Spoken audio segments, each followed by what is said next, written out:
উসমান রাদিয়াল্লাহু আনহুর মতো ধনী হতে কোনো সমস্যা আছে, আপত্তি আছে? একটা আমল তার জীবনী থেকে পাওয়া যায়, এটা পড়ে আমার কাছে এত নিজেকে এত ছোট মনে হচ্ছে, কাশ যদি এই আমলটা আমি করতে পারতাম। বলে দেব, চেষ্টা করছি যে করার, আপনারাও করার চেষ্টা করেন।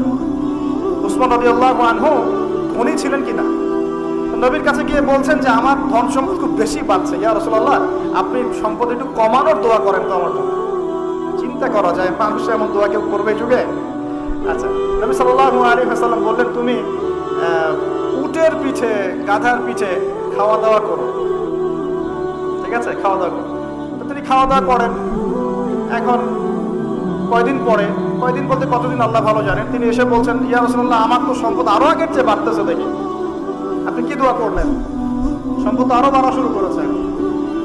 তখন তিনি বলছেন যে তুমি যখন খাও তখন তোমার হাত থেকে যদি খাবার পড়ে যায় তুমি কি করো?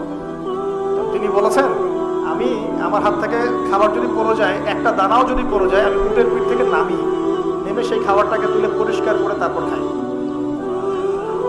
উসমান রাদিয়াল্লাহু আনহু এত ধনী মানুষ, তিনি প্রতিবেলায় 100 মানুষকে খাওয়াতে পারেন, কোনো সমস্যা নেই।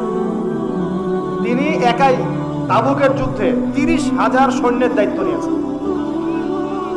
30,000 সৈন্য 3 মাস যাবে, তার যাত্রা বিরতি করবে, খাবে দাবে, তাদের ঘোড়া অস্ত্রশস্ত্র সব দায়িত্ব একজন ব্যক্তি বহন করেছেন, উসমান রাদিয়াল্লাহু আনহু।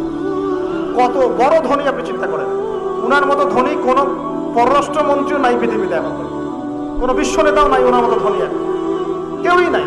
আর উনি কিন্তু তার এই ধন সম্পদ সুদের মধ্য দিয়ে অর্জন করেন নাই, তার ধন সম্পদ দুর্নীতির মধ্য দিয়ে অর্জন করেন নাই। তার ধন সম্পদ তিনি কিন্তু এই যে অন্যের সম্পদ অন্যায়ভাবে দখল করে অর্জন করেন নাই। তিনি সম্পদ অর্জন করেছেন বৈধ পন্থায়, হালাল ব্যবসা করেছেন। ব্যবসা করেছেন নাকি না? এই যে আমল, নবীজি বলছেন যে তোমার আমল যদি এমন